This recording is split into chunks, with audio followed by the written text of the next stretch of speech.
Tajvani kryesisht është budist ose folk religions, që është një lloj miksi midis daoizmit edhe feve tjera që i thojnë popullore.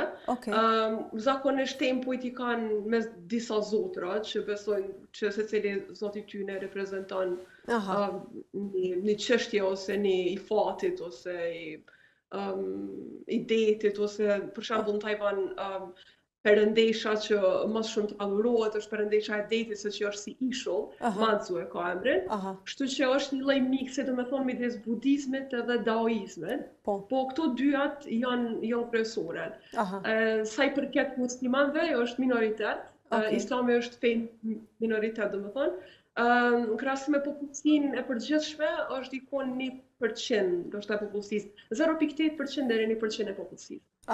Okej. A ka xhamia shumë apo ka pak?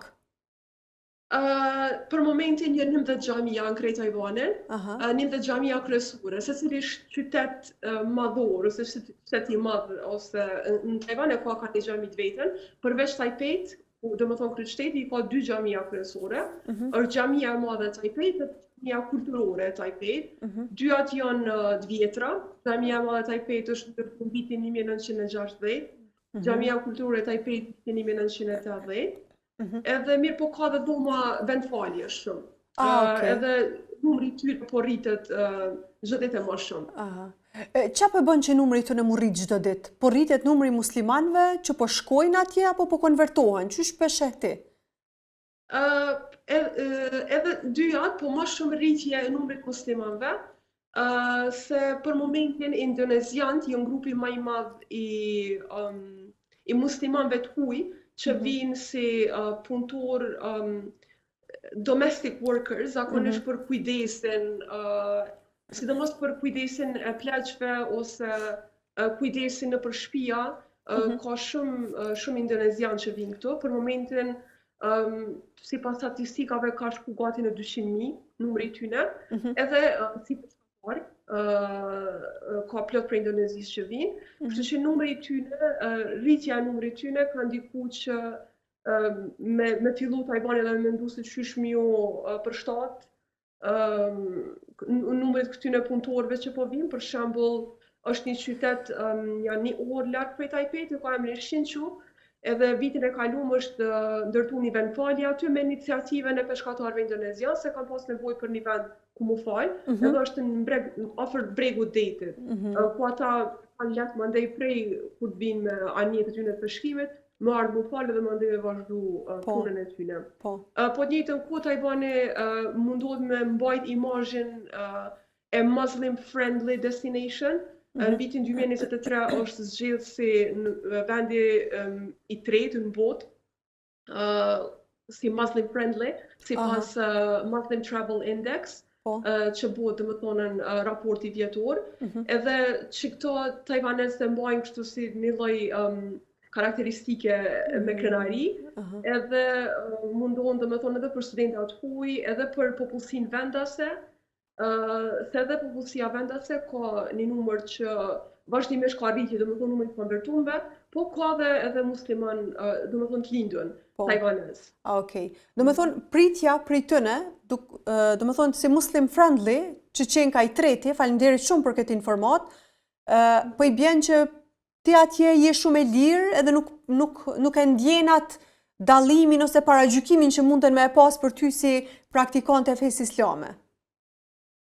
Ashtu është. Është shumë ironike edhe në fakt para se më ardh me jetu këtu, është një faktor që më ka bu pak më shqetësu, se me mendojsha ku ka mu fal, sidomos universitet, me ligjërata, gjithmonë e mendojsha që ku me marrë një segjade me vete, atë nështë ku me gjetë një vend që është. Edhe sidomos ka njerë edhe atë frikën se kom jetu edhe në Evropë, edhe nuk e kom pas gjithë atë, sidomos kur je vetëm si gru, nuk e kom pas shumë lirim për mu falë gjithmonë publik vetëm. Tajvan plotësisht ndina e sigurt në atë aspekt, se është kryesisht për arsyes që njerëzit janë shumë të afërt dhe shumë dashur, edhe zakonisht nuk i intereson për fenë ose besimin e dikujt tjetër, edhe gjithkush ndihet jashtëzakonisht i lirë praktikimin e çasaj feje që e sheh.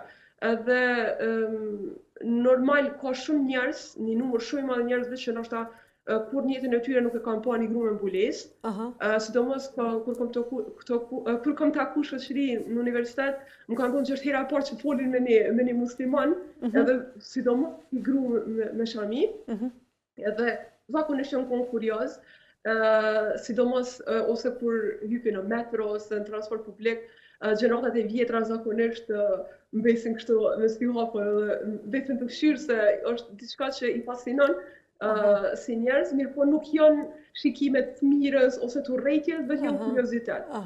Dhe kjo nuk është vetëm në Taiwan, por është edhe në shumicën e vendeve të Azisë lindore që shkomujt me vrejt. Zakonisht njerëzit këtu devastohen kur të shohin dikon me mbulesë. Pavarësisht kësaj, asnjëherë nuk jam bërë mundje keq ose për shkak që jam ndukje domethënë muslimane. Përkundrazi, në universitet unë përpara kam studiuar edhe në Gjermani, në Mainz konkretisht, edhe universiteti në Mainz ka pasën shumë student musliman.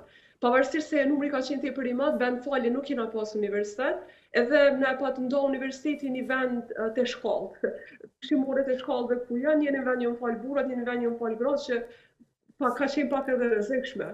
Përkundrazi në Taiwan, ironikisht edhe pse është 50%, domethënë popullsia muslimane krahasim me popullsinë e përgjithshme, kam vend falje në universitet, i kena 2, edhe njëra ka qenë bile bashkëpërmi katit ku unë kam pas departamentin tem, unë jam kon katin e 11, vendfalja ka qenë katin e 12, edhe u kon specifikisht për musliman. Kena pas edhe dhomën e abdesit, edhe një Muslim friendly toilet, me bidet edhe me gjithçka që ka i duhet një muslimane. Edhe sipas informatave të mia, dikon 80% universiteteve tash në Taiwan kanë vend falje, që kanë marrë secili universitet iniciativa për mja u po një vend muslimanve, studentave musliman ku më falen. Edhe që është ishull, ka njerë fryn era zakonisht shumë edhe e kom pasat frikën sa kom e mujt mos po më fluturon se gjadja me bu më falë jashtë të sarë që e kom bejt me nëj restorant ose kafe që u ardhë po namaz dhe s'kom pas mundësi ku më falë tërkon, i kom pyet që a bën më falë si e muslimane dhe është koha për më falë që tash, edhe nuk po mund në jarë se është të fryrë dhe diqka, asë njëherë s'ma ka refuzu kërkesën. Edhe pse nuk i kanë ditë çka po du me bo, se qysh po munat faljen tem, apo asë njëherë nuk ma ka refuzu. Do me thonë, edhe shumë herë kom vetë, zakonisht dalë shumë, edhe mundona me pas sa marrë shumë me eksperu ishullin, edhe asnjëherë domethënë nuk pa ka refuzu kërkesën. Kështu që kam vetëm eksperiencat mira.